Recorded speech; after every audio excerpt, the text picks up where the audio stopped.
नमस्कार, मैं विशाल पांडे। जैसे मेरी गांव की सीख चल रही है उसी के अंतर्गत मैं इस समय गौतम बुद्ध नगर नेपाल में हूं। तो नेपाल वाकई बुद्ध की धरती कहे जाने वाला है। तो यहाँ वाकई जो इंसान है या जो भी है बिल्कुल बुद्ध की तरह ही है, बिल्कुल शांत स्वभाव और बिना किसी उसके।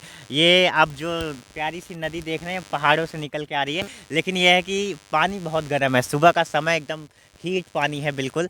और सोचने वाली बात है कि कुदरत कितना प्रेम बरसाता है हम सब के ऊपर, लेकिन हम सब आधुनिकता में इतने लिप्त, टेक्नोलॉजी में इतने लिप्त कि इसके प्यार को हम सब नहीं ले पा रहे हैं। कि कभी हमारे पूर्वज होते थे और प्रकृति से उतना ही प्रेम करते थे कि जिसकी कोई हम कल्पना भी नहीं कर सकते। तो हम सब यूथ को भी पेड़ पौधे और प्रकृति से उतना ही प्रेम करने की आवश्यकता है जितना हम सब अपने किसी सामान या अपने परिवार से करते हैं। नेचर से आप प्रेम करिए, नेचर आपको उतना प्रेम लौटा देगा, उससे कई गुना ज़्यादा प्रेम आपको लौटाएगा। आप प्रेम से पूरी तरह भर जाएंगे।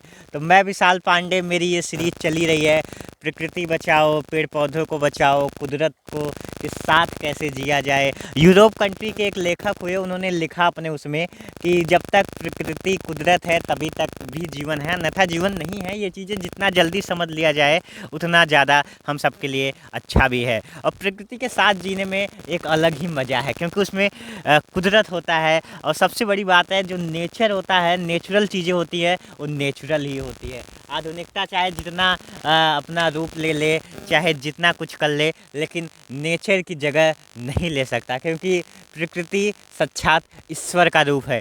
ये चीज़ें जिस दिन हम सबको समझ में आ जाएगी उस दिन हम सब प्रकृति और पेड़ पौधों से उतना ही प्यार और प्रेम करने लगेंगे। तो मैं विशाल पांडे, मेरी ये सीरीज़ इसीलिए चल रही है पेड़ पौधे और प्रकृति से प्रेम कैसे किया जाए, क्योंकि प्रकृति बेशुमार प्रेम हम सबके ऊपर बरसा रही है।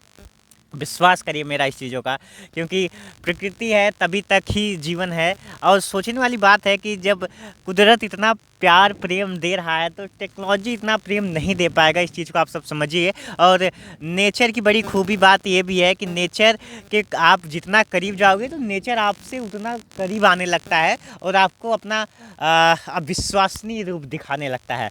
व्यक्तिगत मैं इसका अनुभव ले रहा हूँ, इस बिहाफ पे ही मैं बातें बोल रहा हूँ, विदाउट एक्सपीरियंस मैं ये बातें नहीं बोल रहा हूँ। तो फिलहाल ये गज़ब की जगह है, बिल्कुल गर्म पानी है, हीट है। उसी के मैं सुबह सुबह का समय है, बस दीनानाथ उग रहे हैं भगवान सूर्य, और उनको साक्षात नमन।